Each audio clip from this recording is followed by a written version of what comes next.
How's everyone doing today? Hope you all are doing alright. Today we're going to cover, or we're going to go over the review problems that I posted in the files section of Canvas last time, basically our review for our Chapter 8 test. So we'll go over these review problems today, and then we won't have any class on Thursday because that will basically be your opportunity to take the test. But you don't have to take the test during class time. I'll basically give you a window of time between today and next Monday. You can take it anytime in there. And the format will be similar to that of the first part of Test 1, where for each problem you just work out everything on your paper and then you upload a picture or a scan for each problem.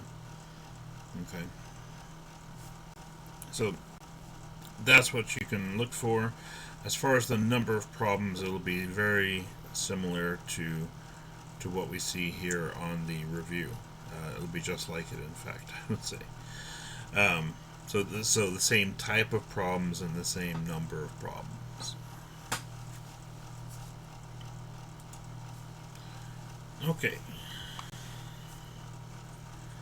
Starting out problem 1 on the review. Of integral from 0 to pi over 2 of x times cosine 2x dx.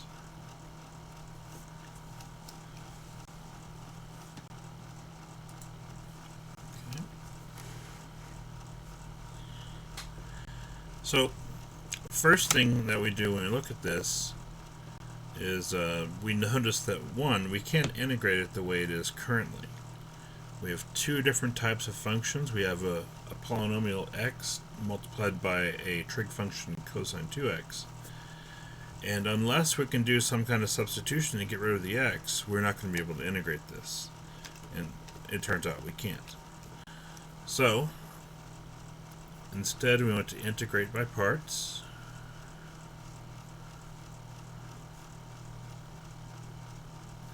The reason we would choose integration by parts in this case is because we do have two different types of functions multiplied together, polynomial and trigonometric.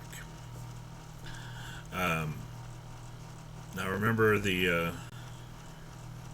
mnemonic device I gave you, Lipet. Basically, this is how we choose which one's going to be our u and which one's going to be our dv. This tells us our u. So our first choice for u is a log function if it's present, and there is no log function here. Second choice will be an inverse trig function, which again we don't have an inverse trig function here. And our third choice is a polynomial. We do have a polynomial x. So we'll let u equals x, and we'll let dv equals cosine 2x dx. Because in the integration by parts, we start off with u and dv. We take the derivative of u to get du. So, du is equal to the derivative of x, which is 1 dx. V if we integrate. So u to du, we take the derivative, but from dv to v, we have to integrate. And so the integral of cosine 2x is sine 2x, but because our angle is 2x, we'll put a 1/2 in front. Okay.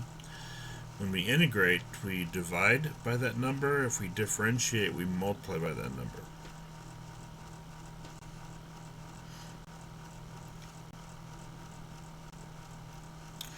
And notice that we didn't include it in constant integration. We don't have to worry about that at this stage. Okay. Now our pattern for the integration is uv minus integral v du. You will need to memorize that. I'm not going to provide that, so you'll have to know that one at least. U times v is x times 1/2 sine 2x.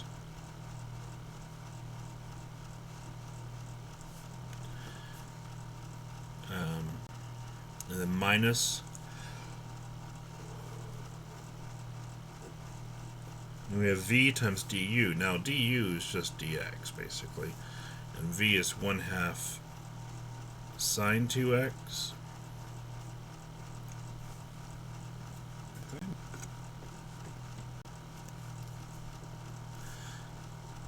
So we're already finished with this first part, 1/2 x sine 2x.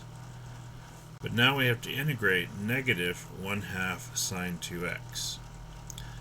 Now the integral of negative sine 2x is positive cosine 2x. Okay, leaving a space for the fraction. Now we had a 1/2 here, but when we integrate, we'll get another 1/2, which makes it a 1/4.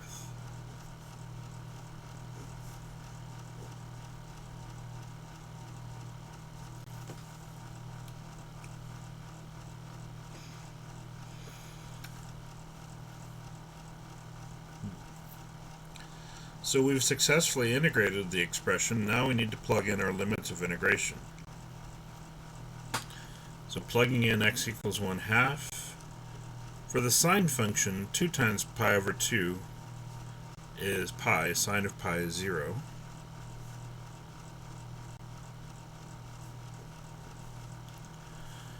Cosine of 2 times pi over 2 is cosine of pi. Cosine pi is negative 1 times 1/4. So negative 1.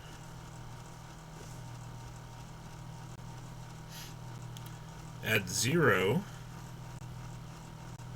sine of 0 is 0, so that zeroes out the entire term. Also the x is 0. Cosine of 0 is 1.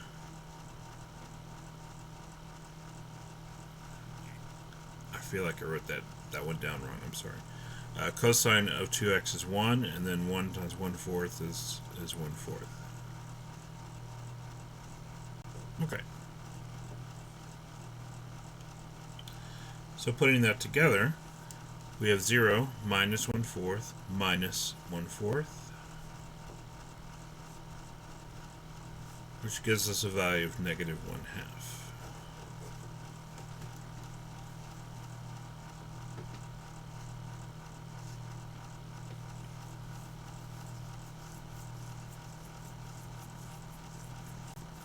Okay.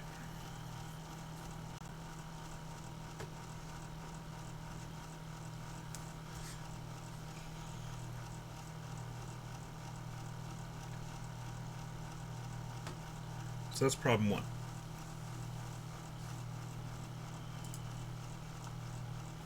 Moving forward to problem 2.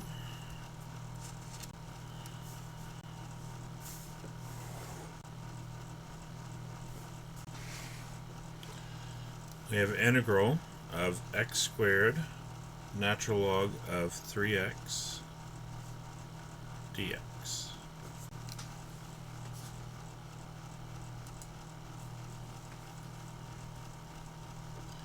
And this one is not a definite integral, it's just an indefinite integral.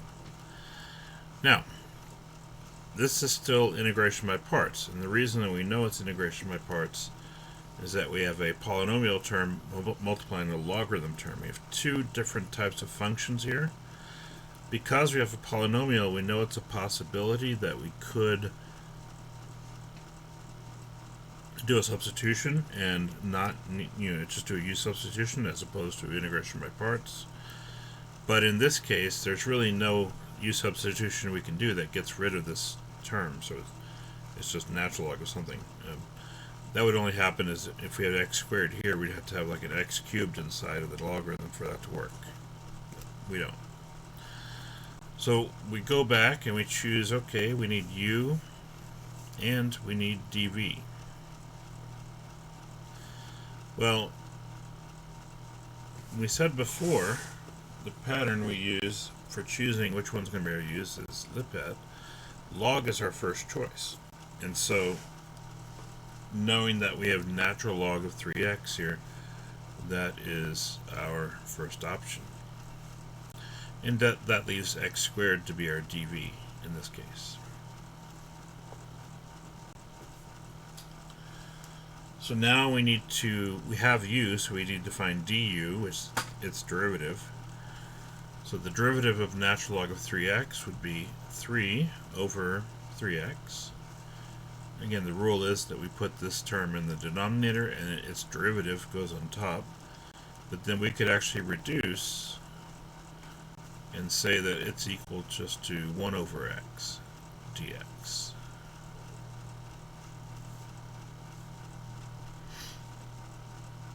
We also need to find v, which means if we have dv, x squared, we'll have to integrate to get to v. So the integral of x squared is 1/3 x cubed.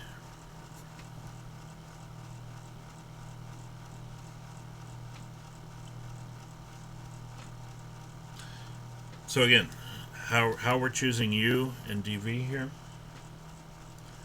is based on what we set up here.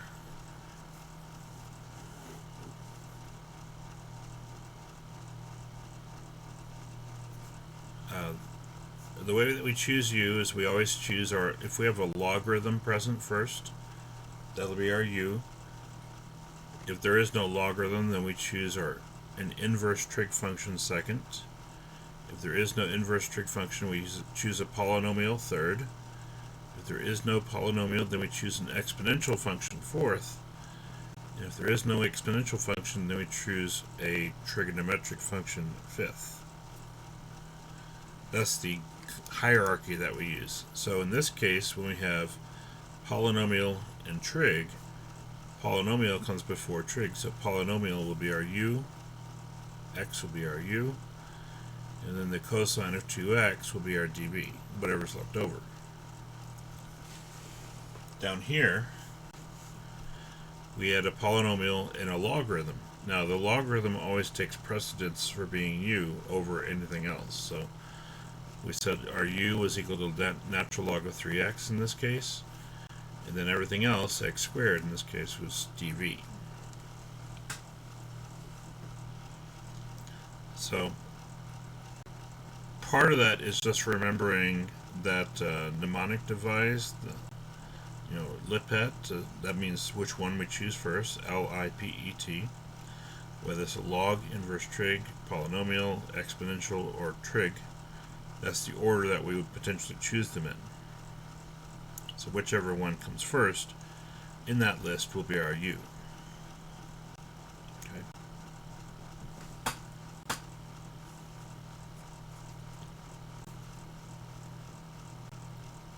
Alright. After that, once we have u, we find du, we have dv, so we'll find v. Now we'll plug those into our formula, uv minus integral v times du.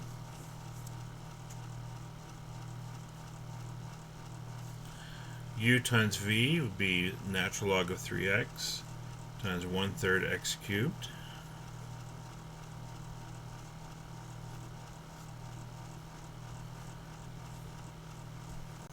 Minus integral, and then we have v times du.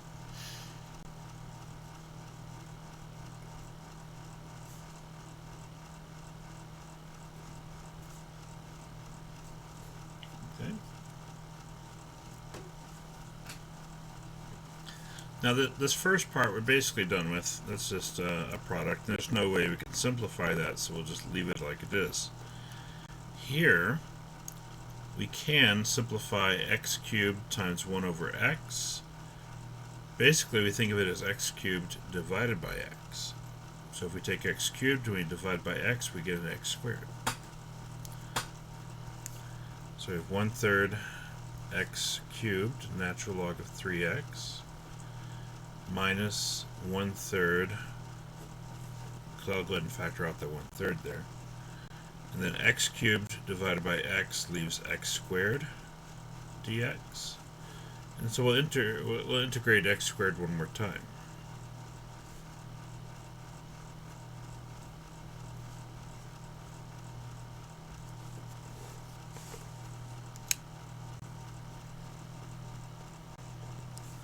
Now, we have integral of x squared. The integral of x squared is 1/3 x to the third. We already have another 1/3 outside, so 1/3 times a new 1/3 is 1 over 9 x to the third And then we'll still need a plus c for the constant of integration. Okay. So we get a 1/3 here, and the integral of x squared has another 1/3 times x cubed. So 1/3 times 1/3 is 1/9. Then we have x cubed after that.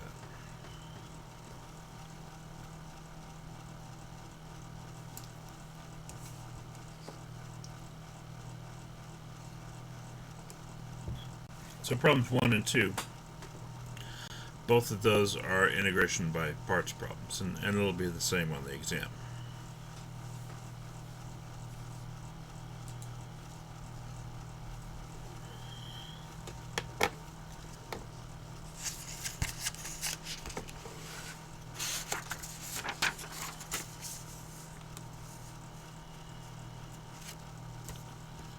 Okay, number 3. Integral of sine to the 5th of x times cosine to the 4th of x dx.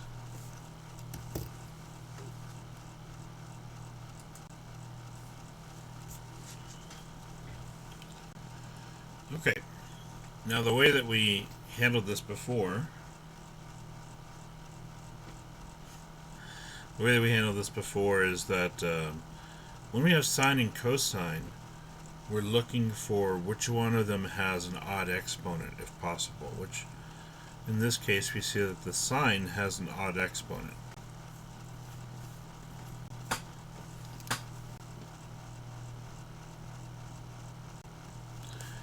And so because we have an odd exponent on the sine term, that's the term that we want to work with.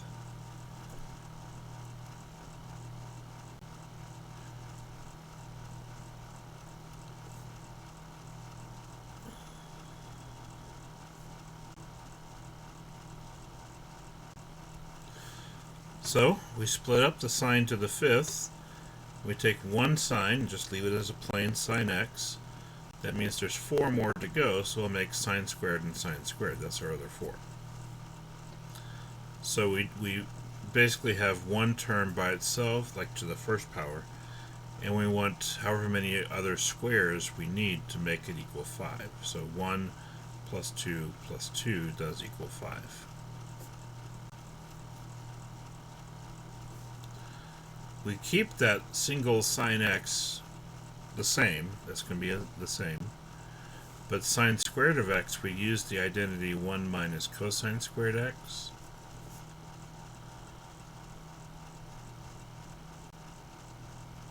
That way we change the sine squares into cosine squares, essentially.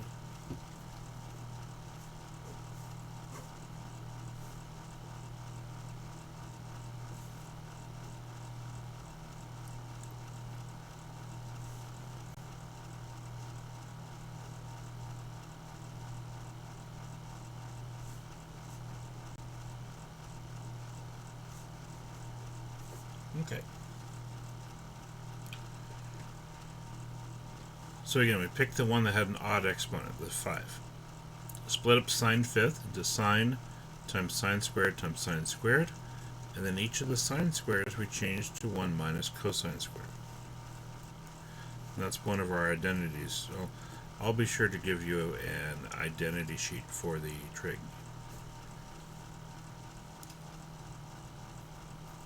Okay.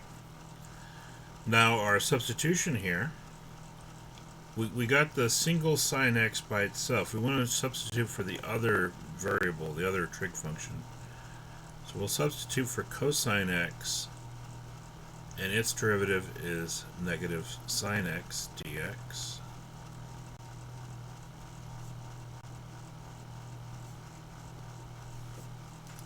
Okay.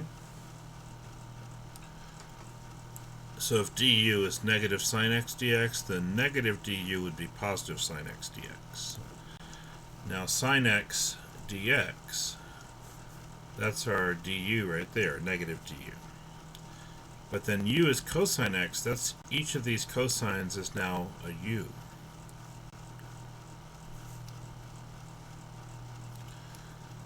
So we'll get 1 minus u squared, 1 minus u squared, u to the fourth, and negative du for sine x dx. Now, the negative here we can factor out of the whole thing. But we will need to multiply all these together. So let's go ahead and multiply 1 minus u squared times 1 minus u squared.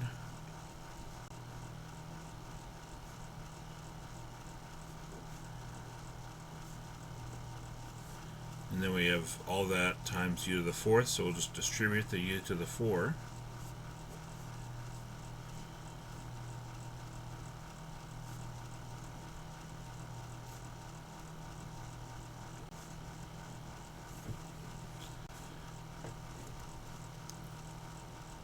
And now we're at a point where we can actually integrate. So u to the fourth, the integral is u to the 5 over 5. 2u to the 6 would be minus 2u to the 7 over 7. And u to the 8th becomes u to the 9 divided by 9. At this stage, once we do our integration, we just have to go back in and plug u into the equation again, which we said u was cosine x. So each of the u's will be replaced by cosine x. And at this point, if we want to go ahead and distribute the minus sign, we can, because that basically goes to all three of these terms inside the parentheses now. So we end up with negative 1/5 cosine to the 5th of x plus 2/7 cosine to the 7th of x minus 1/9 cosine to the 9th of x plus c.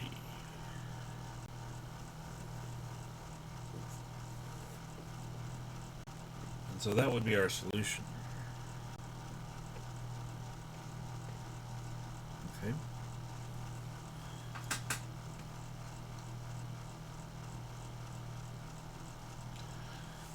The biggest thing here is from the very beginning you want to choose the correct term to split up.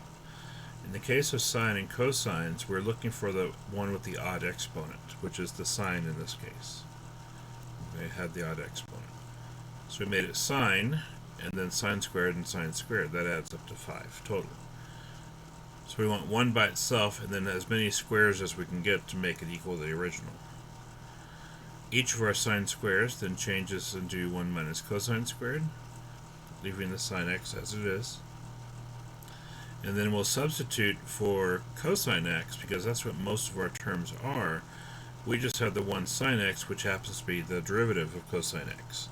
Not exactly the derivative, but close enough where we can work with it. Okay. The derivative does give us a negative, so we carry that negative outside for a while and then multiply back in at the end. And then after that, once we get everything substituted for, we just have a polynomial that we have to multiply everything together and then integrate.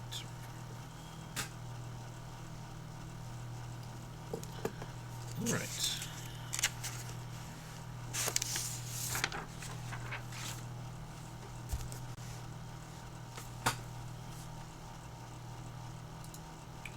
All right, problem 4.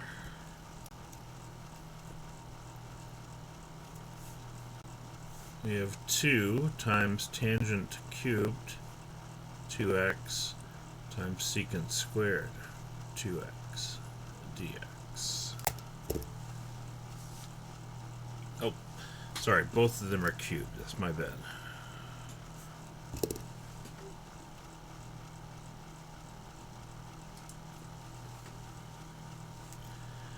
All right. Now, tangent and secant are different.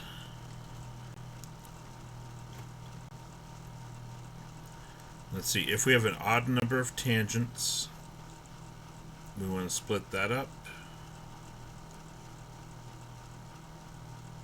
Sort of. Let me write down the rules over here. Odd number of tangents.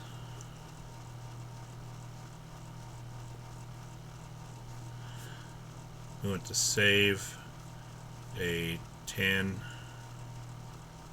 x secant x. The rest need to be in terms of secant. If we have an even number of secants, which is not the case here,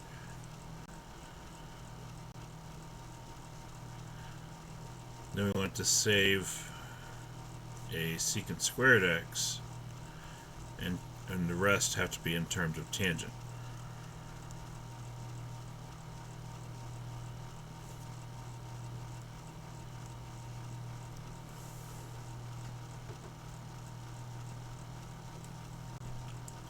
And for this one, we'll let u equals secant x, and for this one, we'll let u equals tangent x. Okay, so that's kind of our summary right there as far as how we proceed with whether we have an odd number of tangents or an even number of secants. Now, if we don't have either one of those scenarios, that's our bad scenario. But I'm not going to give you a bad scenario on this test. I'll give you one that's doable. Just like we see in this particular example, we do have an odd number of tangents.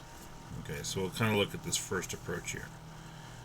So we'll save a tangent and a secant, and then everything needs to be in terms of secant beyond that.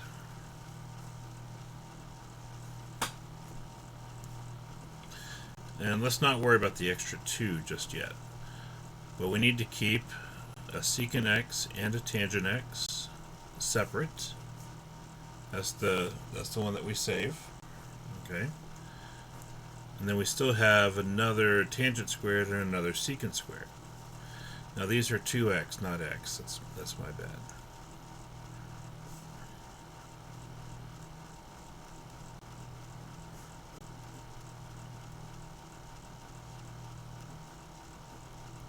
Okay.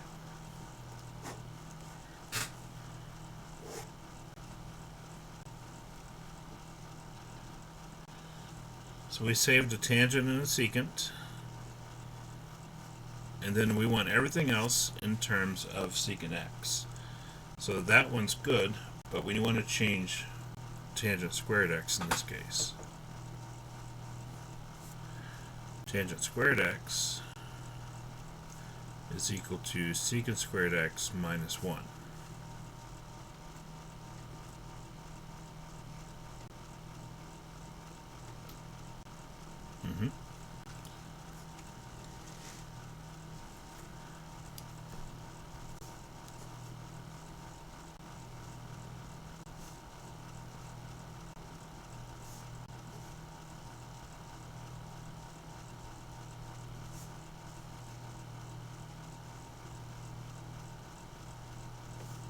There's a 2 in there.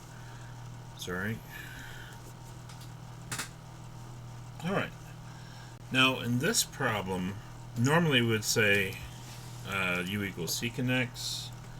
We have to be careful, though, because in this problem, all of our angles are 2x and not just x. So we'll let u equals secant 2x.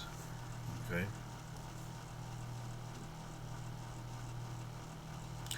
Now, the derivative of secant is secant tangent, so we'll have secant 2x, tangent 2x, and then the derivative of the 2x will give us an extra 2 on the outside. Okay? So when we differentiate, we multiply by this number. If we integrate, we divide by that number. That's the same rule we talked about before. So we get this 2 secant 2x tangent 2x dx. Well, that's all right here. That's our du that I've just underlined. 2 secant 2x tangent 2x dx. And so our u, secant 2x, that means this will be u squared minus 1, and this will be u squared.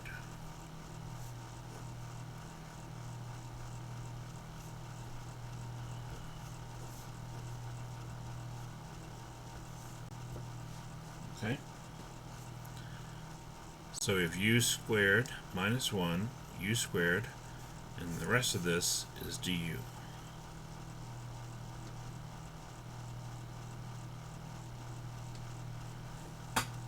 So we distribute the u squared. So that's u to the fourth minus u squared. We integrate, which gives us 1/5 u to the fifth minus 1/3 u cubed plus c. And then finally plug back in u, which we said was secant of 2x. So 1/5 secant to the fifth of 2x minus 1/3 secant to the third of 2x plus c.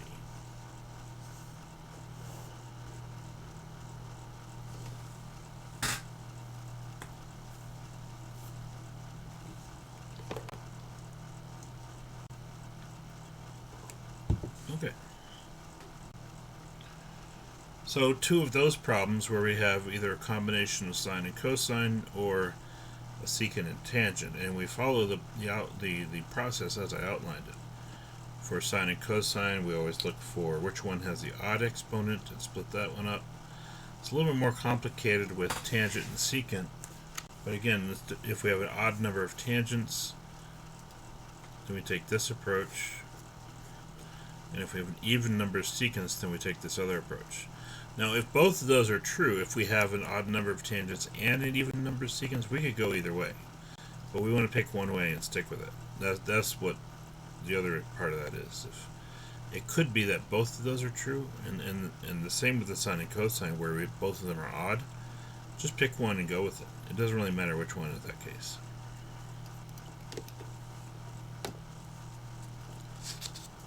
All right. Our next problems, starting with problem 5, these are on our trigonometric substitution, where we use the right triangles to create a substitution.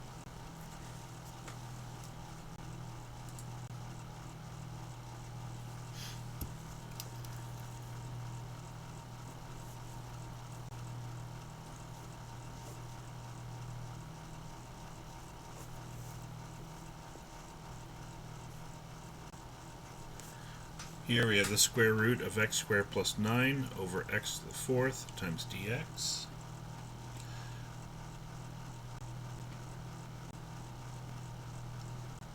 Right, and in fact we can't do both. We just pick one and just use that one rule in that scenario. We know that either one of the two rules will work if we happen to have both of them together, but we only want to do one rule, so just pick one and use that rule. Yeah, so we just want to use one rule and not both. Exactly.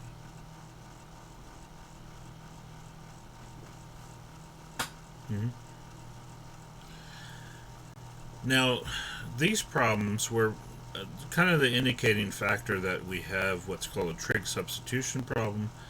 Is we have this square root, and it's either a sum of squares like we have here or a difference of squares. The square root may be in the numerator or the denominator. It depends. It doesn't really matter.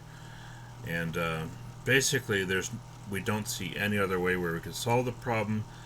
Potentially we could do like a use substitution, but more than likely it's not going to work. We know that use substitution is not going to work here because this is in the numerator, where this is what we'd have to substitute for, and there's no way to get that denominator to work out nicely.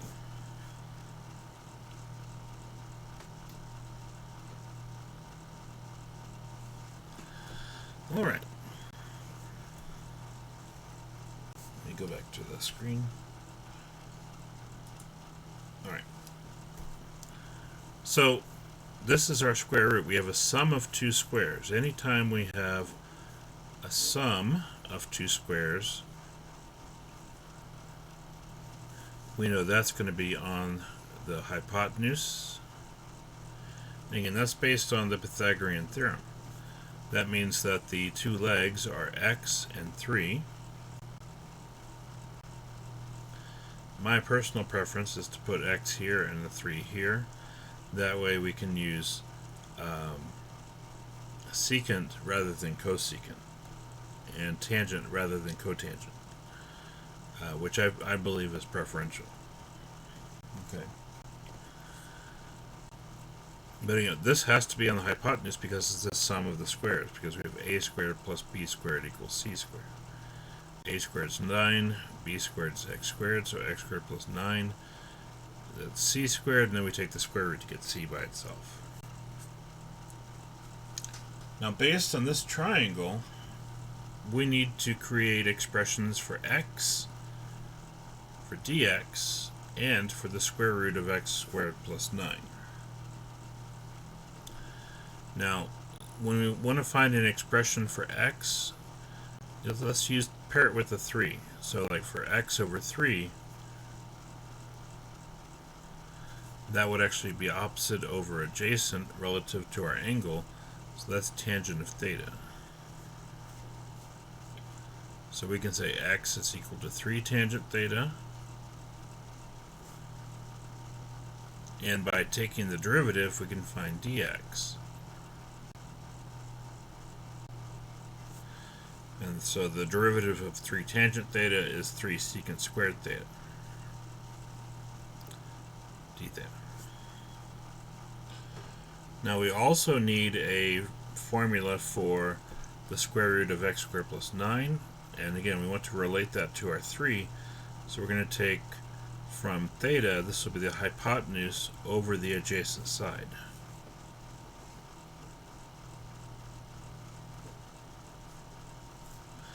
Now hypotenuse over adjacent is secant of theta. Remember that adjacent over hypotenuse is cosine, and so we're flipping that over, and the reciprocal of cosine is secant.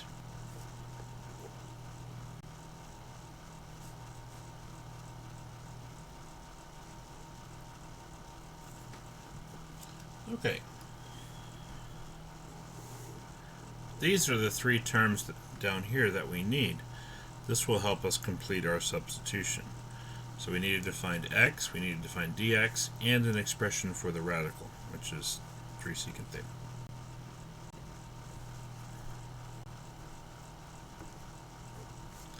So square root of x squared plus 9, 3 secant theta.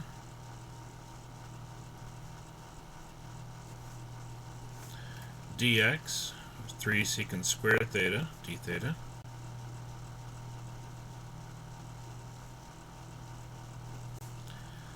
And x to the 4th in the bottom, which is 3 tangent theta to the 4th power.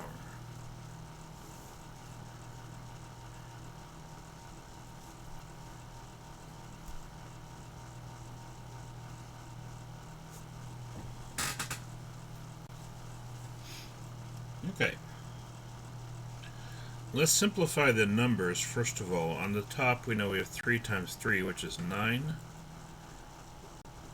And on the bottom we have 3 to the 4th power, which is 81. And we'll reduce that in the next step to 1/9. We have secant cubed on top, and tangent to the 4th on bottom. What I would recommend here, I would recommend that we change these into sines and cosines. I mean, if we have secant times tangent, it becomes a problem like we worked in problem 4. Problem 4 was secant times tangent, 2 different powers. When they're divided like this, I think it's actually a little bit nicer to work with sines and cosines, because we should be able to reduce some things here. Should be some things that cancel. Not always, but we hope, I guess. That's a bigger way of saying that. So if we have them divided instead of multiplied, let's change them to sines and cosines and try to simplify from there.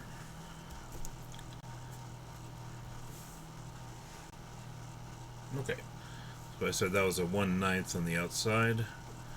Now, tangent, if we bring it up to the numerator, is actually cotangent to the fourth. Okay. If it's tangent on the bottom, then it's cotangent on the numerator, because those are reciprocals of each other.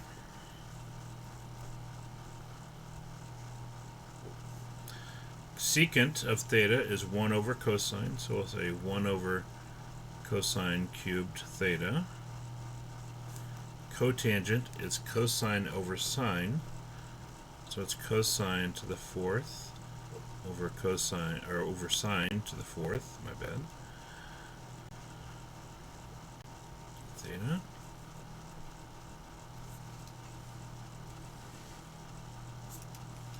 And so we see that we can reduce the cosine cubed with the cosine to the fourth.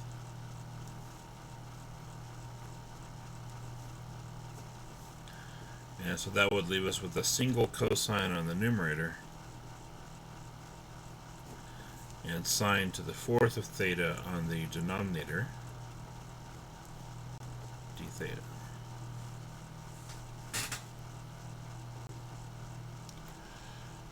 Now, we have cosine over sine to the fourth.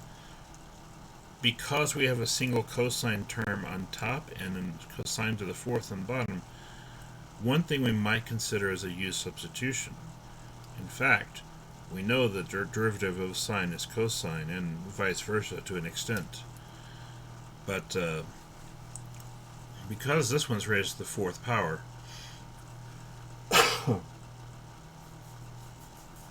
because it's raised to the fourth power, that's the one that we want to choose as our u. So we'll say u is equal to sine theta. Du is cosine theta d theta. And so what happens is we end up with du over u to the 4.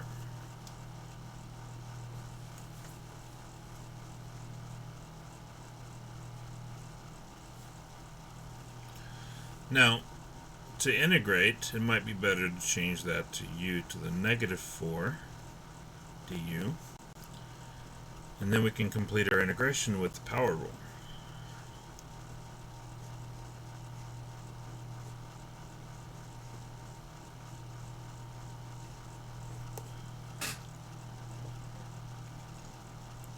Alright, so u to the negative 4, we integrate, we add 1, so it's u to the negative 3, divide by negative 3. And so, we have 1 over negative 27, so negative 1 over 27, u to the minus 3, which is sine theta to the minus 3.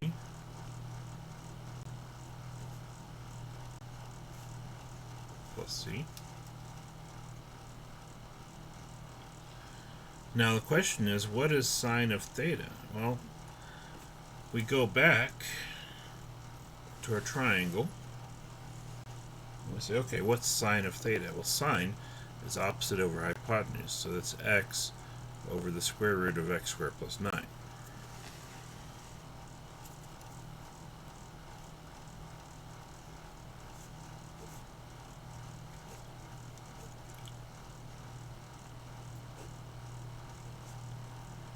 Okay. Now, we're more or less done at this point. We can do a little bit of simplifying, though, because we do have this negative exponent here. What I would say, now negative exponent means we just flip over the fraction. So since we now have a fraction inside the parentheses, let's flip that over. That way we can change it to a positive 3. So negative 1 over 27. We'll say square root of x squared plus 9 over x. This will be to the positive 3. And so as our final answer, let's say negative 1 over 27 x squared plus 9 to the 3 halves over x cubed plus c.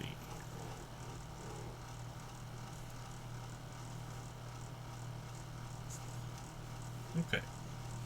And we would end up writing like we wouldn't need the -1. We just say negative x squared plus 9 to the 3/2 over 27x cubed plus c.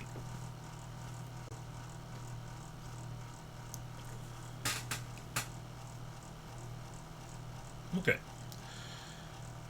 So going back, really our general approach is we're looking at our radical term here, x squared plus 9. We're creating a triangle where that is one of the three sides.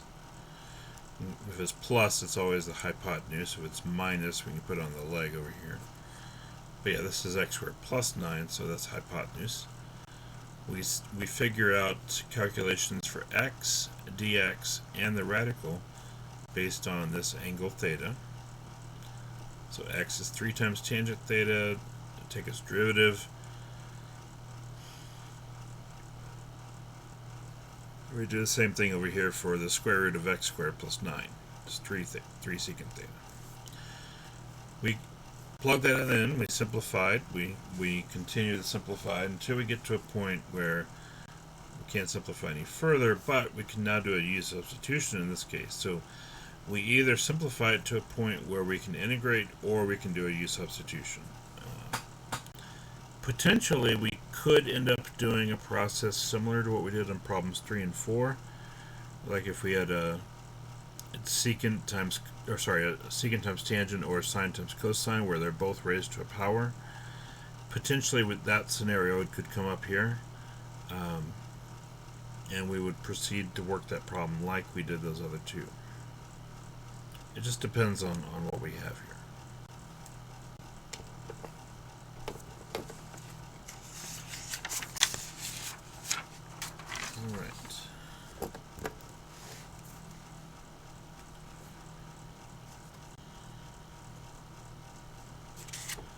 Number 6 next.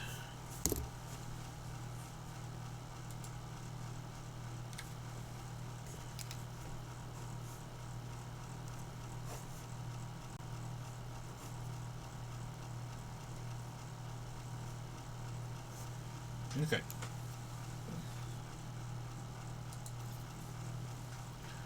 We have integral of dx over x squared times the square root of x squared minus 1.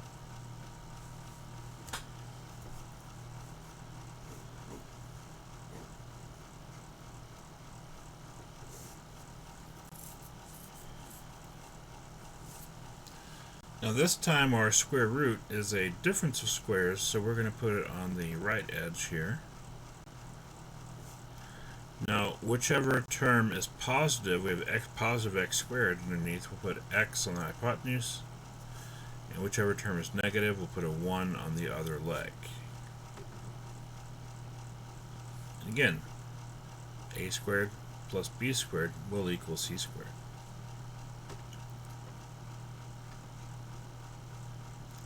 So it'll be 1 plus x squared minus 1 equals x squared.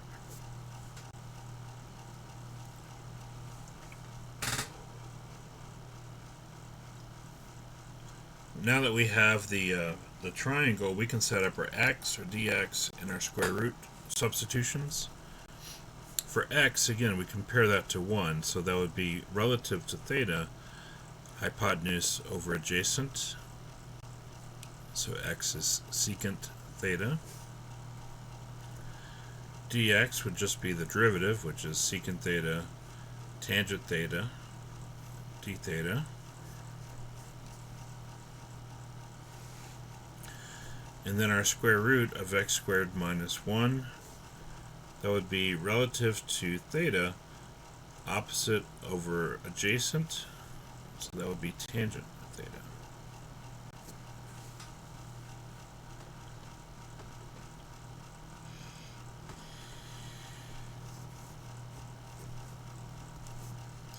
Now we go in and do our substitution. So dx is secant theta on top, times tangent theta, times d theta. On bottom we get x squared, which is secant theta squared. and then the square root is tangent theta. Okay. Now, here, the tangents cancel, and the secants, well, one of the secants cancels out. So we basically have just a single secant theta left over on the denominator. Okay.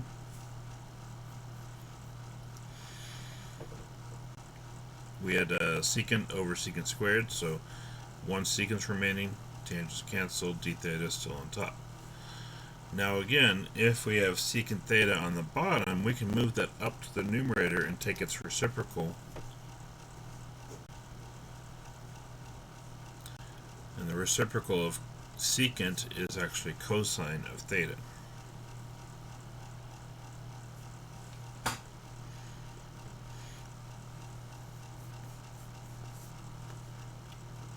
Again, we can think of secant theta as 1 over cosine, and so d theta divided by 1 over cosine theta is the same thing as multiplying by cosine theta. Alright.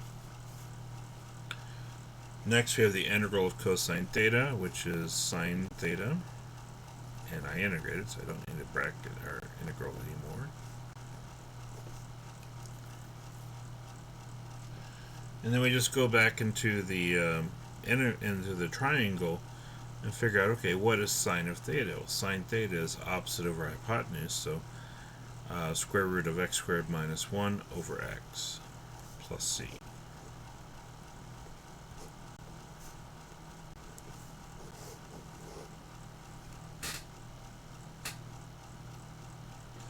That one's pretty straightforward. Again, it really depends on, once we plug everything in from our substitution and we simplify, what do we have left over? This really dictates what follows as far as, whether we need to do any substitution or anything else to help us solve for, or to help us actually integrate this expression that we're looking at and get to a solution.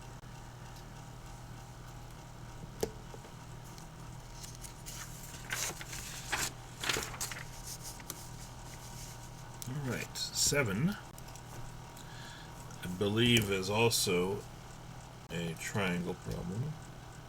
Yes.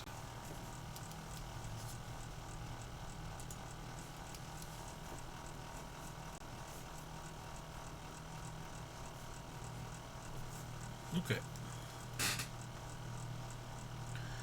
This one we just have the square root of 4 minus x squared dx, no other terms in there. The approach, though, we still make our right triangle, identify theta. Because we have a difference of squares inside the radical, that's going to be on our right side. The one that's positive is on the hypotenuse, and the one that's subtracted or negative is on the other leg. And we'll take the square root also at the same time. So square root of 4 is 2, square root of x squared is x.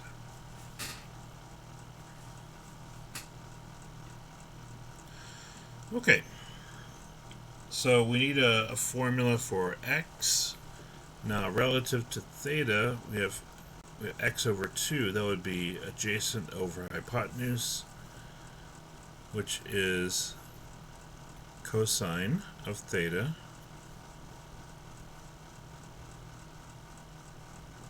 So x is 2 times cosine theta. Take its derivative, dx will be negative 2 sine theta d theta.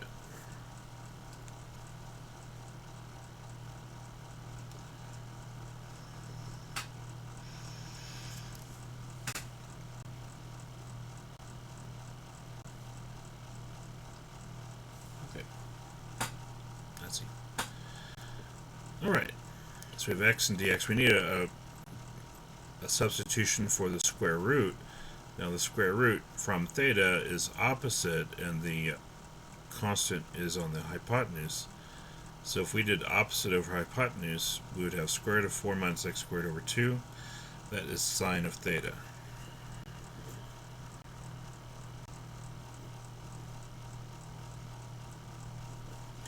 So the square root of 4 minus x squared is equal to 2 sine theta.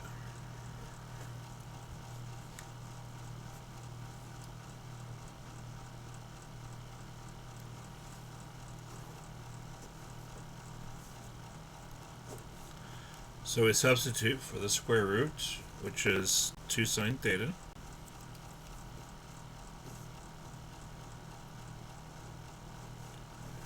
And for dx, which is negative 2 sine theta d theta.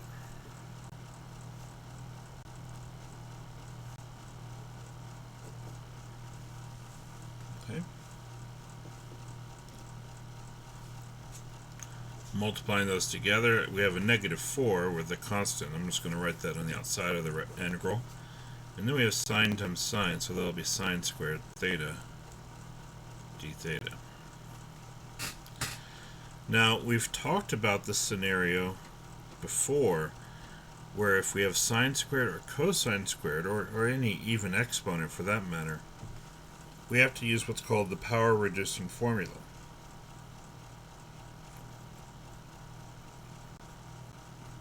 And there's actually two of them, one for cosine squared and one for sine squared. Sine squared of theta, it turns out, is equal to 1 minus cosine of 2 theta over 2. Yes. So we'll go ahead and utilize that substitution.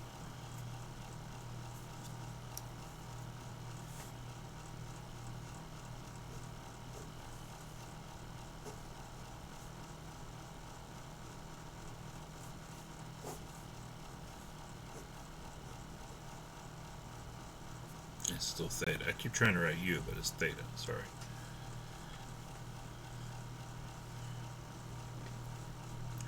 We can divide negative 4 by 2, so it's negative 2 on the outside. Integral 1 minus cosine 2 theta d theta. Now we can go ahead and integrate both of those. Integral of 1 is just theta, since theta is our variable. And the integral of negative cosine 2 theta will be negative 1/2 sine of 2 theta.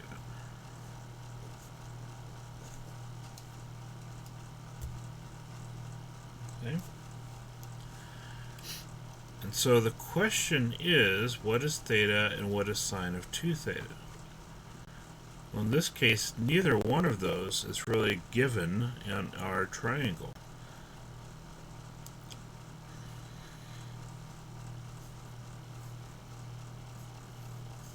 We're not given the value specifically for theta and sine 2 theta, but everything's there that we need to find them. That's probably a better way of saying that. It's not that we don't have them, it's that we'll have to look for them a bit. Now, sine of 2 theta, our identity there is 2 sine theta cosine theta. Okay. And that's times 1/2. So actually the 1/2 will cancel out that 2.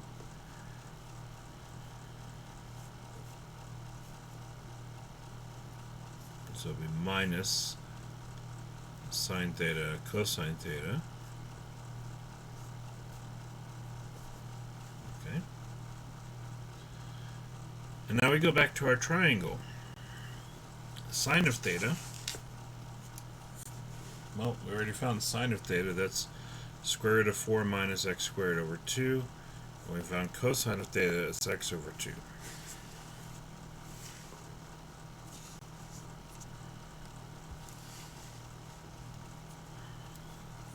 Now the problem is theta, because we have this theta here. Now, we said that x over 2 is cosine of theta. That's one of our results, and probably the simplest of our results. The way that we find theta in this is we want to get rid of the cosine on both sides. So to get rid of cosine, we have to do the opposite function, which is inverse cosine. So we take inverse cosine of x over 2 and inverse cosine of theta.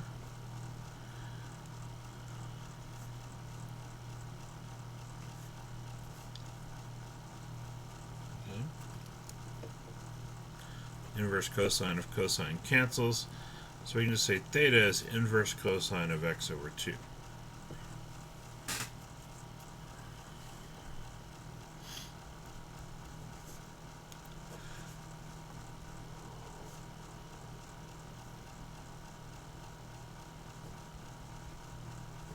Okay. And then sine theta we said was square root of 4 minus x squared over 2. Cosine theta x over 2.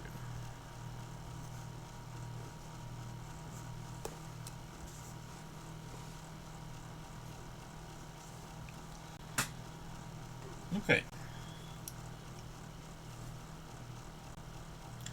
The last thing we could do there is simplify that expression. I would also distribute the minus 2. So we have minus 2 inverse cosine of x over 2. Here are 2 x's on the bottom. We have a negative here, so this will be a positive 1/2 x times square root of x minus 4x squared plus c.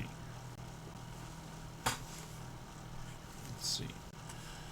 So writing the solution over here. Sorry about the not being able to fit it in that column. Anyway, negative 2 inverse cosine of x over 2 plus 1/2 x square root of 4 minus x squared plus c.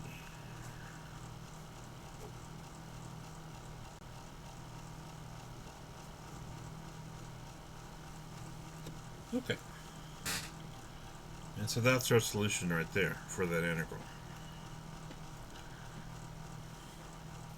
We end up with something relatively simple in terms of sine or cosine or whatever when we simplify and combine everything in the integral here. But turns out sine squared is a difficult term to integrate. We have to change it using our identity into 1 minus cosine of 2 theta over 2. We're still able to simplify the constants, but we still have to deal with these terms here, theta and sine 2 theta. Sine 2 theta, we can use the identity, as we did. And for theta, we just take one of our expressions that we got and just take the inverse trig function to get theta by itself. It didn't have to be that function. We could have gone back and said, okay, sine theta is 4x squared or 4x squared over 2, so theta is inverse sine of that expression. I just thought that was a nicer one than the other one to work with. So both of them would be considered correct.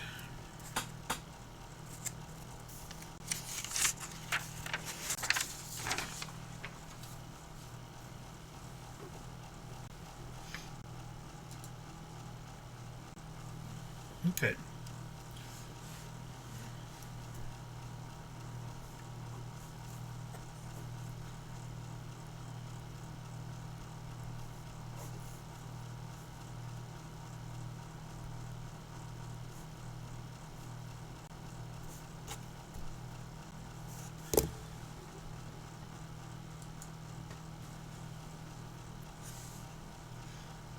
Now, number 8 and 9, these are both partial fractions integrations, or integration by partial fractions. We have the integral of 10x minus 25 over x squared minus 3x minus 4. Potentially,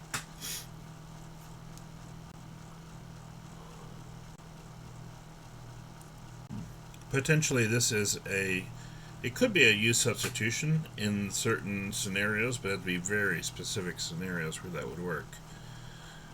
Most of the time we would anticipate it not working, so I would suggest looking at it just to see if it could work, but probably is not going to be the case. So if it's not substitution, then whenever we have a rational expression like this with the factorable denominator, I would say it almost has to be a partial fractions problem 99% of the time. Sometimes there's other things that we could try that are shorter, but usually it's going to be partial fractions.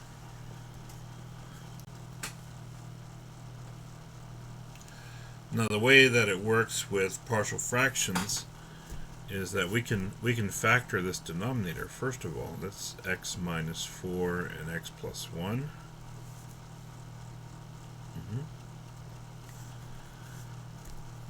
So what we do is we set up what's called our partial fractions decomposition.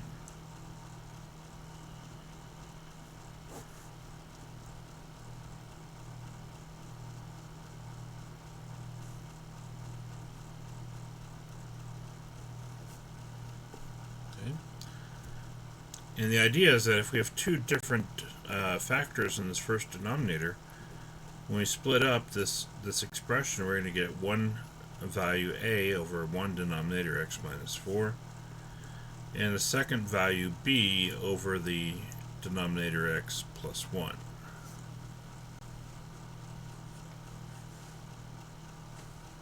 Okay? So that's our decomposition of this original term.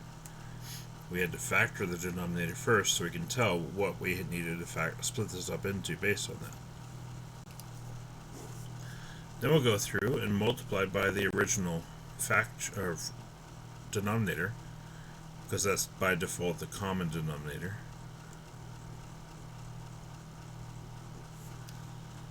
And so we're going to multiply each of these three terms by x minus 4, x plus 1. Now these cancel the original two denominators, so we just get 10x minus 25. A, we multiply by both of these, but then divide by x minus 4, which cancels those two terms out. And so we still have a times x plus 1.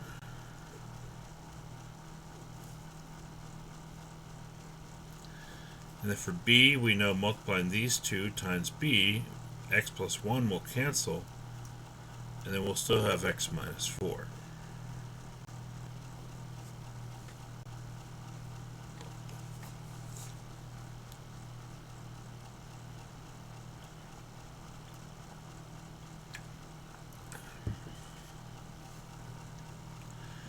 Alright, let's multiply this out and see what we have.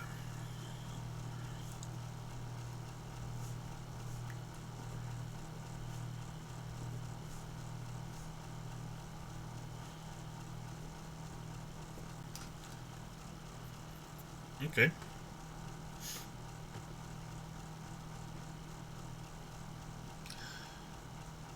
So now that we've multiplied out the right hand side, we're going to do what we call equating the coefficients. So like all the x's on the right hand side must equal the number of x's on the left hand side. So our conclusion is that 10 must equal a plus b, since those are the terms that have x's on them.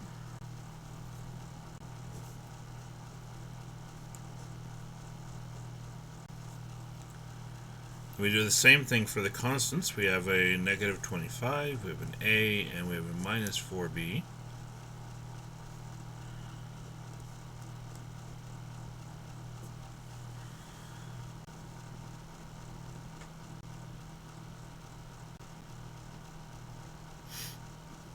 Okay.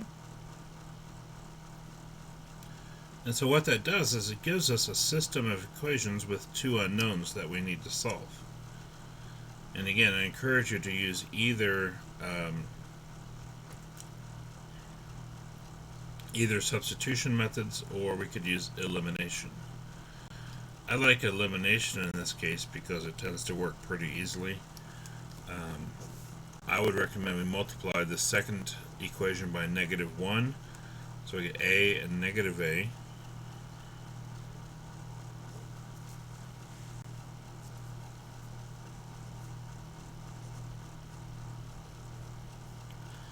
multiplied by negative 1 gives us a 25, negative a, and positive 4b. So now if we add those together, 10 and 25 make 35, a minus a cancels, and b plus 4b equals 5b. Equals, not plus, sorry.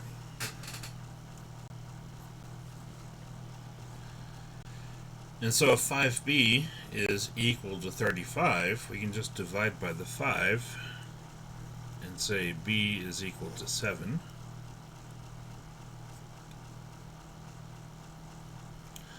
And then we take that result and say, okay, well, if 10 is a plus b and b is already 7, then a must be the other 3, so that 3 and 7 makes 10.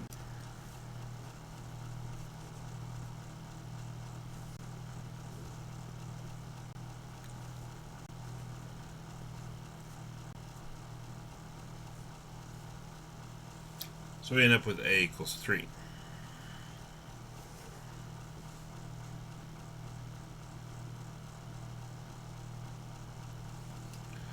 Alright, so let's see where we're at with this problem. We started with this integral. We took that expression and simplified it into two separate expressions with a and b as unknowns. Then we came down here and we solved for a and b, so we'll be able to plug those in. So putting together everything that we have,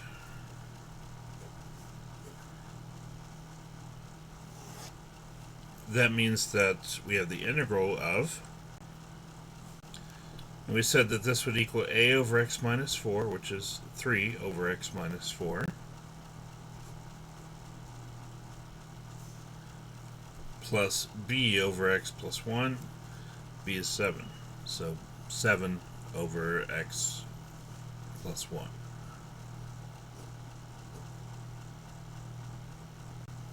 Okay.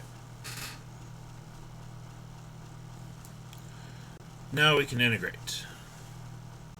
So we did all of this over here just to go from here to here and set up something we can actually integrate. Unfortunately, that's how partial fractions works.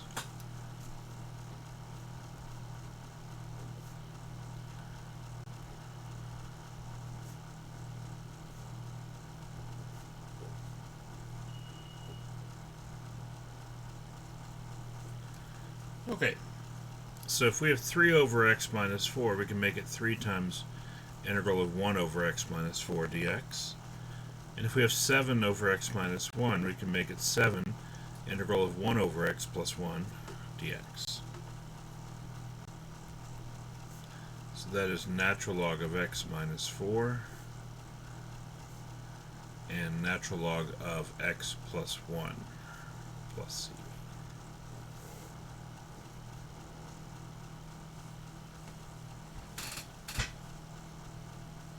Okay.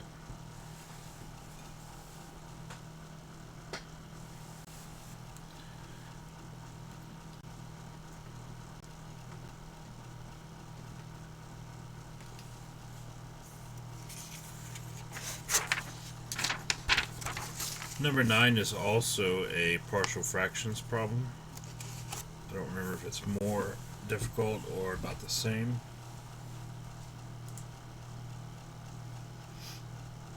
Turns out it's more. Maybe not. We'll see how it goes. Not example. This is number 9. So we have 7x squared minus 4x plus 20 on top. And then x minus 2 times x squared plus 4 on bottom dx. Now, in this case, the denominator is already factored for us, which is nice. And so, we'll just have to set up the decomposition from there.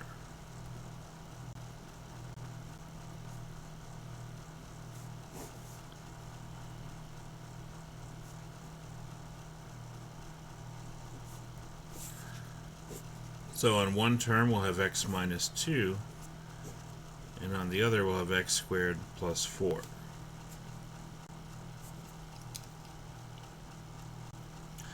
Now if we just have a linear denominator like we have here, that's just a over x minus 2. But if we have a quadratic denominator, like this is x squared plus 4, it's quadratic and it's not factorable, so we can't break it down any further. Then in the numerator we should use bx plus c. Because we have that non-factorable quadratic term on the denominator, we need a little bit more going on in our numerator to account for that. Okay? So if this is linear on the bottom, we just put a constant on top. And we saw that on the previous problem, where both of the denominators were linear, so we just had two constants on the numerator. But the second term, because it's a quadratic and is non-factorable, we use the bx plus c pattern on the numerator. Okay.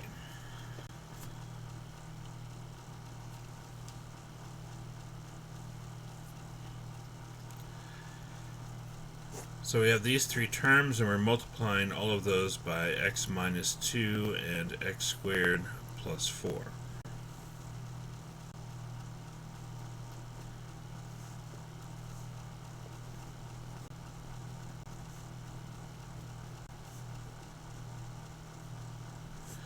So a, we multiply by these two terms, the x minus 2's cancel out, so we have a times x squared plus 4.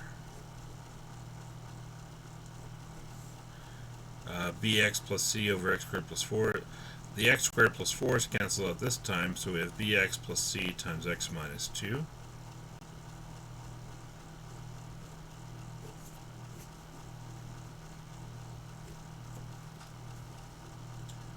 And so we'll need to distribute the a and then FOIL out this term to figure out exactly what we have.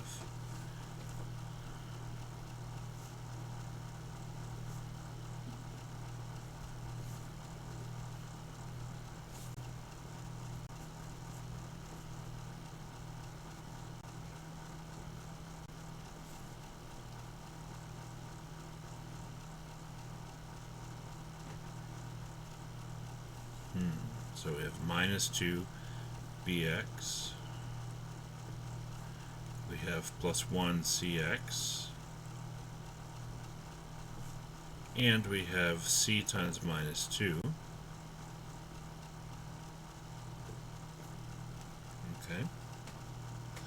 What I've done here is I've written them vertically in columns. We have x squares in the first column, x's in the second column, and constants in the third column.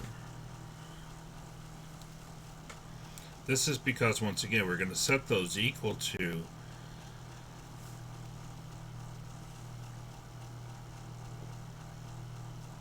the numbers in the same front of the same columns in the first equation on the left.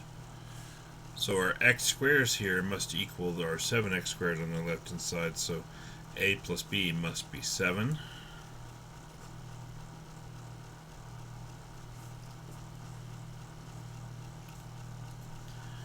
For our x's, we have negative 2b and c, that must equal negative 4.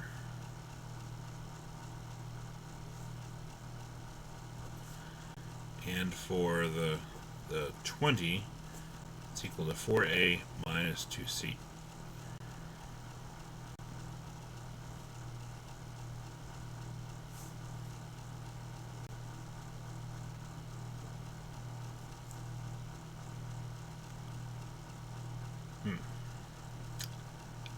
Seem to have gotten a little lost in that word. Sorry about that.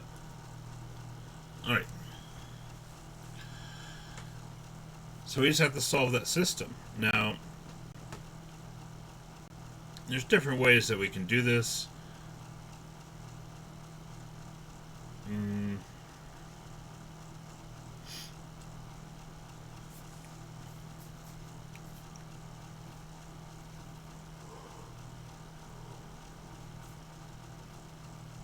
And we actually have a lot of flexibility. What I would suggest is we pick something to solve for, like in the first equation, we could easily solve for a and b, whichever one we wanted to go with, and then plug it into the second or third equation where the a or the b are. For instance, if a plus b is 7, that means b is equal to 7 minus a. And so we'll take this expression and plug it in for b in the second equation. So negative 2 times b plus c equals negative 4.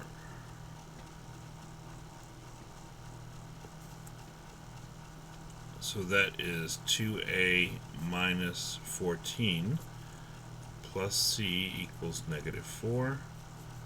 So 2a plus c is equal to 14.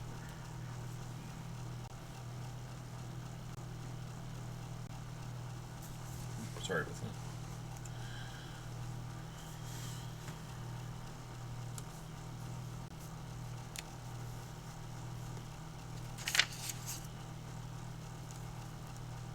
There we go.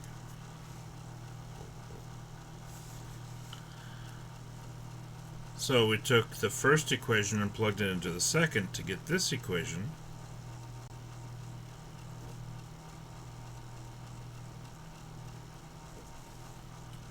And then we just bring over our third equation, which is 4a minus 2c equals 20. And we try to do the same thing here and cancel out one of these two variables. Now to cancel out the a's, we multiply by a negative 2 on the first equation. To cancel out the c's, we multiply by a positive 2 on the first equation. That seems a little bit easier.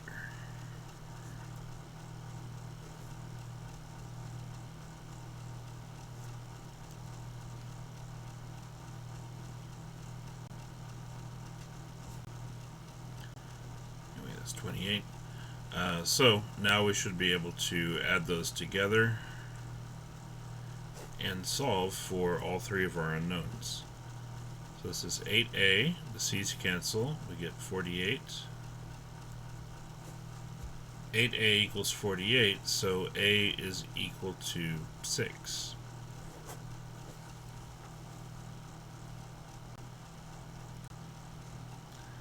After that, we know a plus b is 7. If a is 6, that means b must be 1. 6 and 1 would add up to 7. And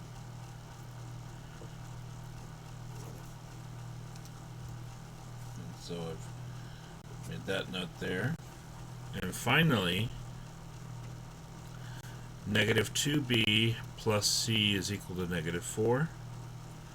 Now b is 1, so negative 2 times 1 is negative 2. And we have negative 4 here, so we add the 2 over to the negative 4, which makes c equal negative 2.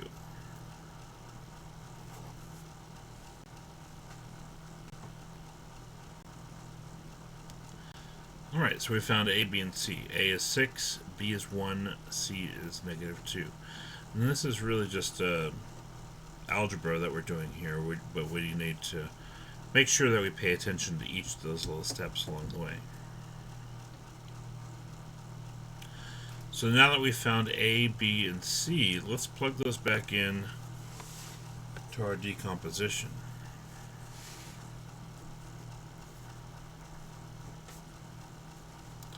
So we had a over x minus 2, that'll be 6 over x minus 2. And then bx plus c, so that'll be x minus 2 over x squared plus 4.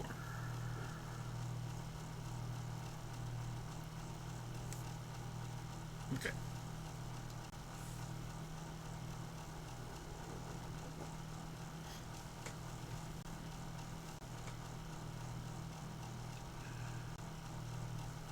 Here's what I would propose from this point. I would split these two terms up into split this one term up into two, where it's x over x squared plus 4 and then minus 2 over x squared plus 4.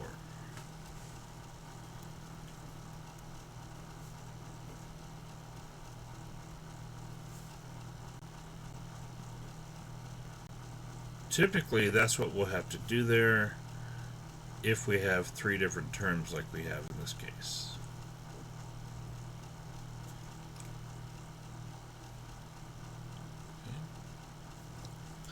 Now the numerators we don't really need, so if we wanted to factor those out, we could.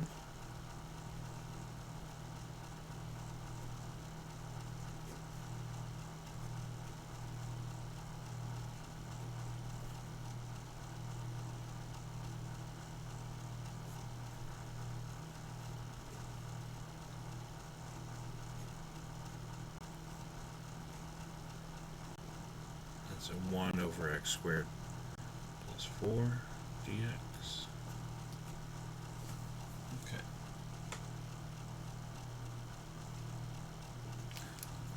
Let me just put that on the next page and we'll continue, because I should be using more space to demonstrate those just so it's easier to see. These are not as easy overall. Alright, so here's where we're at. This is 9 and it's being continued. We have 6 times the integral of 1 over x minus 2 dx plus integral of x over x squared plus 4 dx minus 2 times the integral of 1 over x squared plus 4 dx.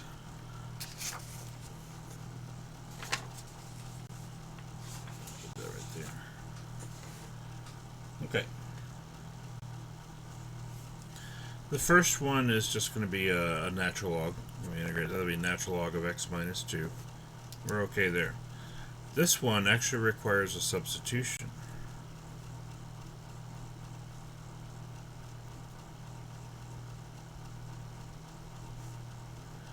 We would substitute for the denominator, which is x squared plus 4. Its derivative is 2x. Now we only have x dx, so du over 2 will replace x dx.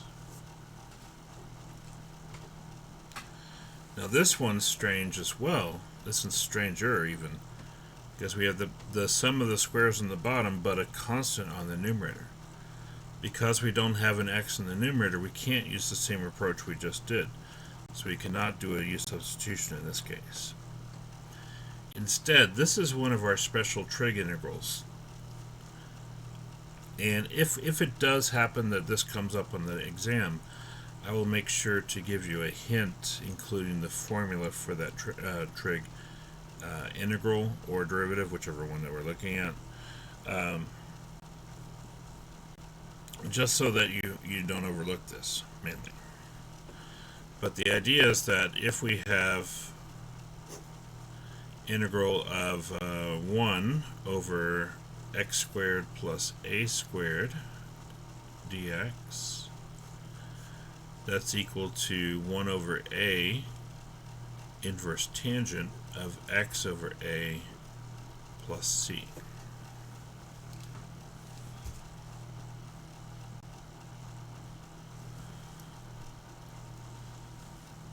Now in this case, a squared equals 4, so our value of a is 2.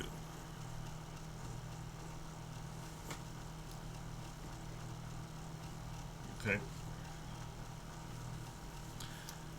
So let's see where we're at. This is 6 natural log of x minus 2.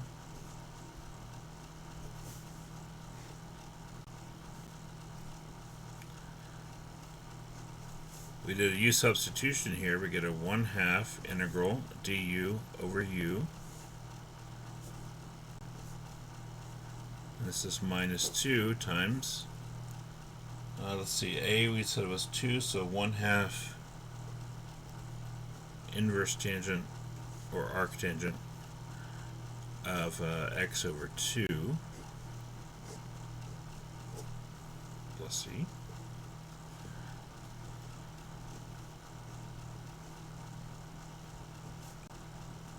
Now, du over u, if we integrate, is natural log of u. The 2's cancel, so we get minus inverse tangent of x over 2, and then plus c. So for our last step, we will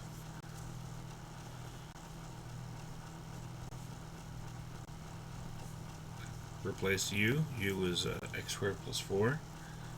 So this is 1/2 natural log of x squared plus 4 minus inverse tangent x over 2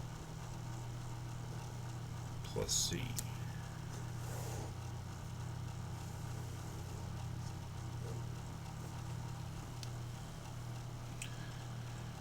Now, I don't think that our problem on the test will be quite that long, but again, the purpose of this review is to kind of give you an idea of what kind of things could be asked. Now, more than likely, I'm going to set it up in a way where we don't get this second integral where it's inverse trig. I'll probably just set it up so you only have the first one where it's just a nice u substitution, and we don't have to do that second one. But in general, that's how we would approach it if we did. Okay.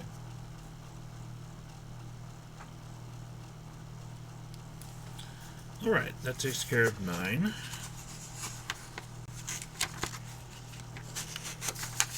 Moving on to number 10.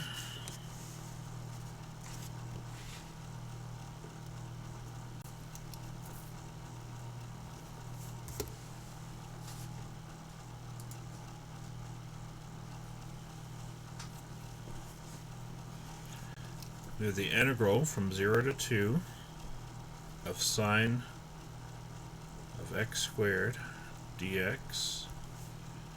We want to use the trapezoid and Simpson's rule with n equals 4.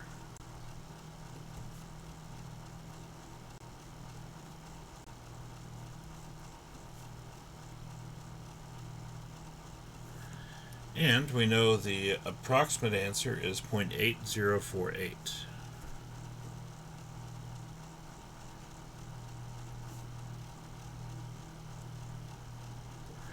And that should allow us to compare our work to compare what we get for the trapezoid and the Simpson's rule to this answer, and it should be pretty close. It won't exactly be the same, but they'll be pretty close. Now this is a little bit more calculator intensive as far as it goes here, but we start at let's see. First thing we do is we calculate our width, which is b minus a over n. Now b minus a is 2 minus 0, n is 4, so 2 over 4 is 0.5. So that means we have to find f of 0, f of 0.5, f of 1, f of 1.5, and f of 2. Okay? Again, that's what basically we're counting by 0.5 is what that's telling us. Start at 0 and we count by 0.5 until we get to 2. Now, even though we said n equals 4, we do have 5 values here that we have to plug into. And then, again, right here, sine of x squared, that's our f of x.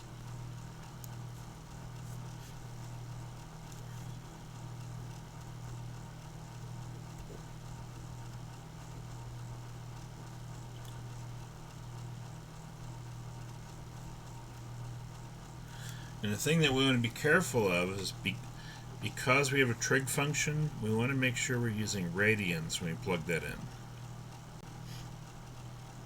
Okay? Unless they tell us specifically that we're working with degrees, we always assume we're working with radians. Okay, so plug in x equals 0, so it gives us sine of 0, which is 0. Sine of 0.5 squared. Let's see. sure I'm in radians, I'm in degrees, so switch to that. So sine of 0.5 squared. And what I'm going to do is I'll save the first 4 digits after the decimal. So 0.2474.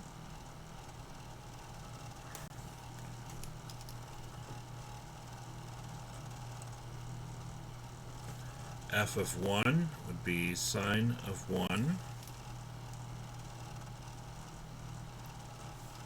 which is 0.8415.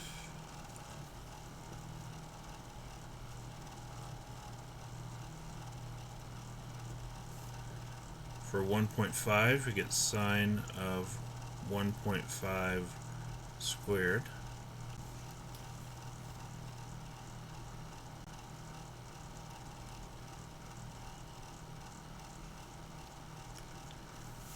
That's 0.7781.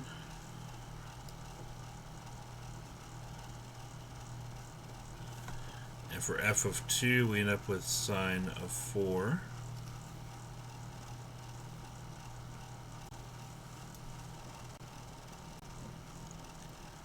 And so that gives us a negative 0.7568.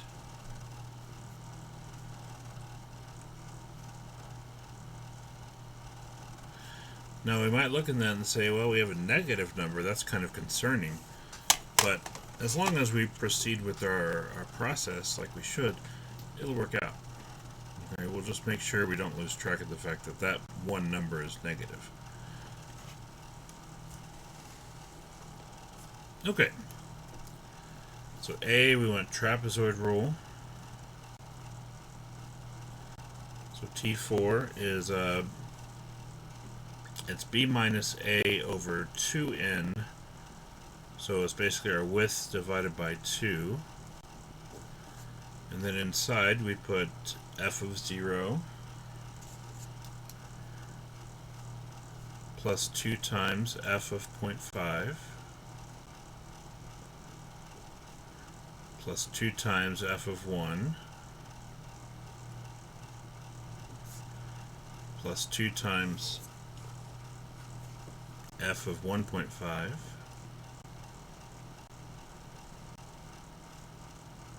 plus f of 2 close parentheses.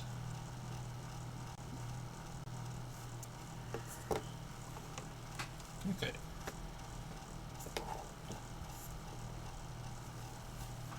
So we go ahead and simplify all of that. So we take 0. What I'm going to do, I'm not going to take 0. We don't need to include 0. 2 times 0.2474 plus 2 times 0.8415 plus 2 times 0.7781 and then subtract 0.7568. So that gives me 0.5 divided by 2, which is 0.25 times 2.9772. So basically multiply that by 0.25.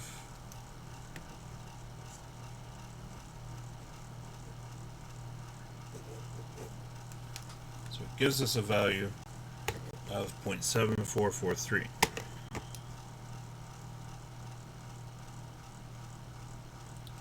Okay. Now, again, we said the actual answer was 0.8048, so that's not terrible. This could be closer, but it's not bad. And then we want the Simpson's rule.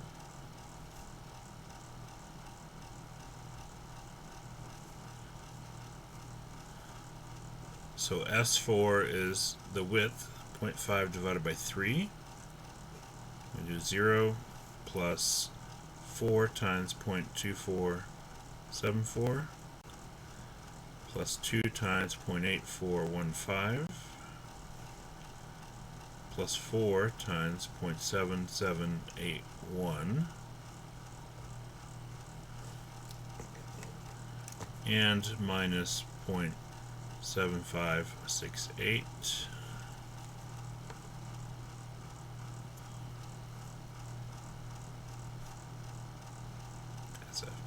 S4 is approximately, so 0.5 divided by 3, it's not going to be anything whole, so I'll just leave it separate. I'll just work out what's in here and then put it all together. So we have 4 times 0.2474 plus 2 times 0.8415 plus 2 times 0.7781 and then minus 0.7568. So that gives me 3.472.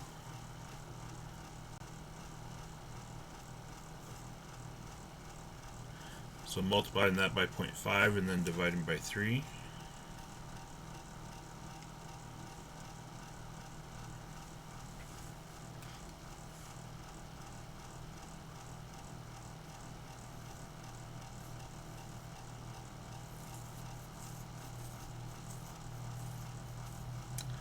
I'm going to double check that number again, I'm sorry.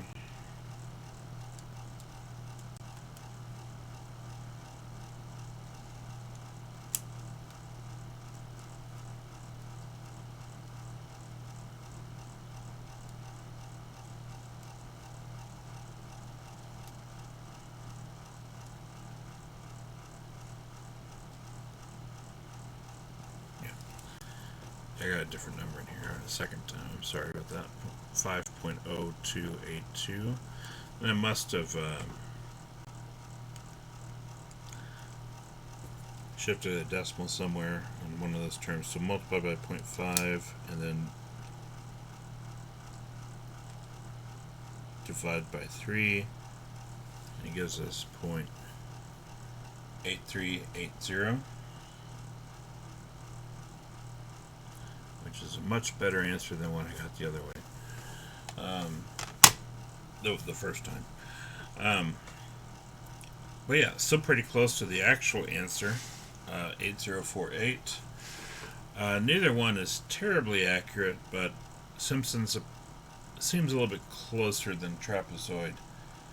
But neither one is working real efficiently at this stage. We would probably have to go out to n equals 8 to get a lot better accuracy here, or even n equals 10 or 12.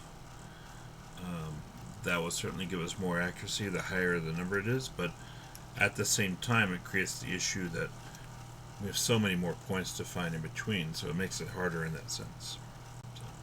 So, anyway, let's move forward.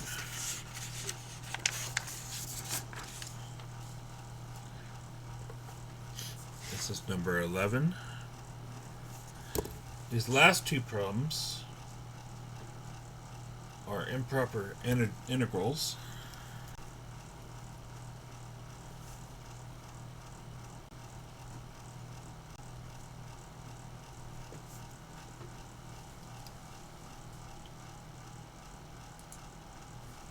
Okay. So here, the issue is that we have an infinity as one of our limits, so that's what we're going to let t approach, and so we'll change that to a t. The other thing is we have 3 over square root of x, so we'll change it to 3x to the negative 1/2 power. That will allow us to actually integrate that expression.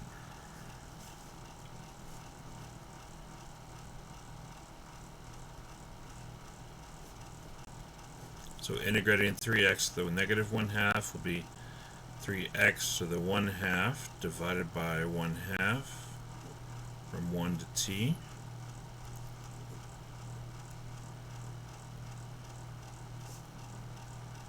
Better known as 6 square root of x from 1 to t.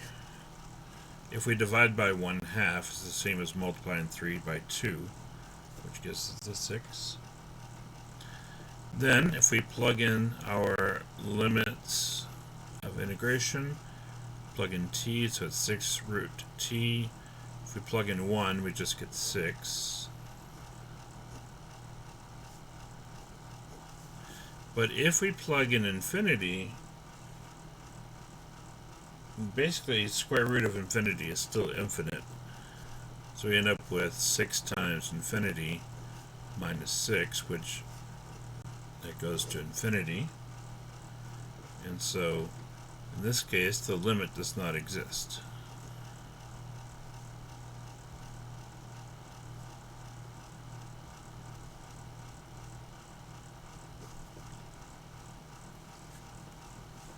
Okay. And essentially we have infinite area is what we're looking at in this particular problem.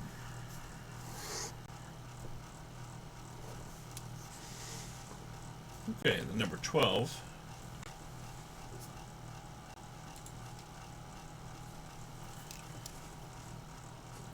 The integral of 1 to 5 of 4 over x minus 1 dx. Now this time,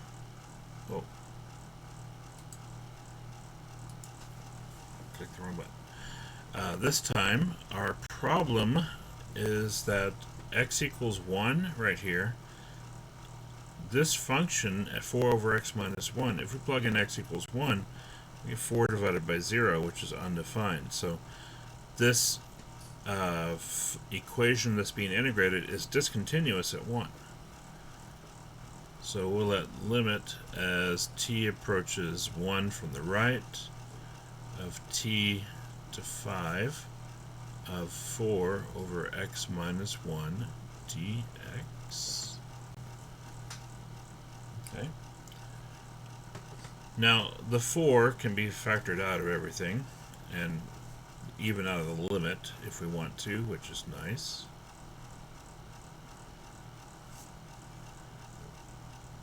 But we still have the integral of 1 over x minus 1 dx. Well, this is basically dx over x. It's just an extra minus 1 there. So the integral of that is natural log of x minus 1.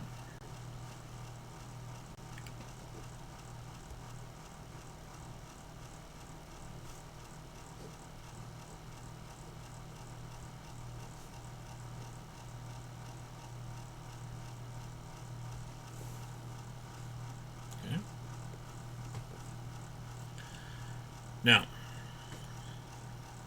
we go ahead and plug in our limits of integration. Sorry. So that means we'll have natural log of 4 minus natural log of t minus 1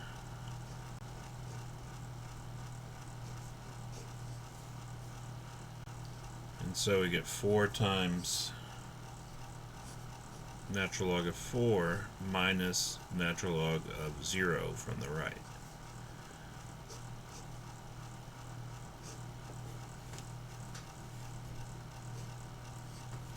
Okay, so what happens if we plug in 1 right here? 1 minus 1 is 0, but technically it is from the right hand side if we want to be specific. Now, looking at the graph of the natural log,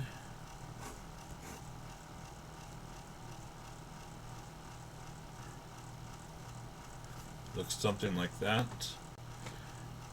We know as we go to the right it's going to infinity, but as we get closer to 0 from the right, the graph is going down, down, down, down, all the way to negative infinity.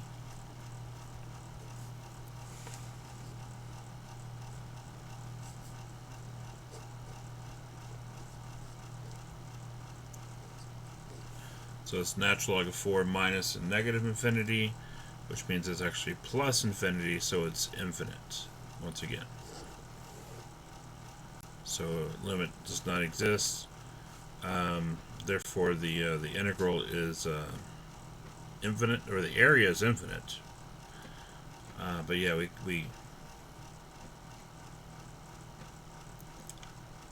yeah. So limit does not exist. It's probably the best way of just saying that here.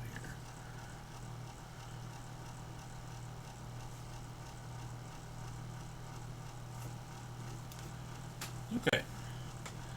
Probably what you'll find on the test is I've given you one that actually comes out to a whole number answer. It really just depends on the problem how that's going to work out. Right, so that takes care of all of our review problems. As you can imagine, your test will be very similar to that. Do you have any questions on that test? Or on the review, sorry?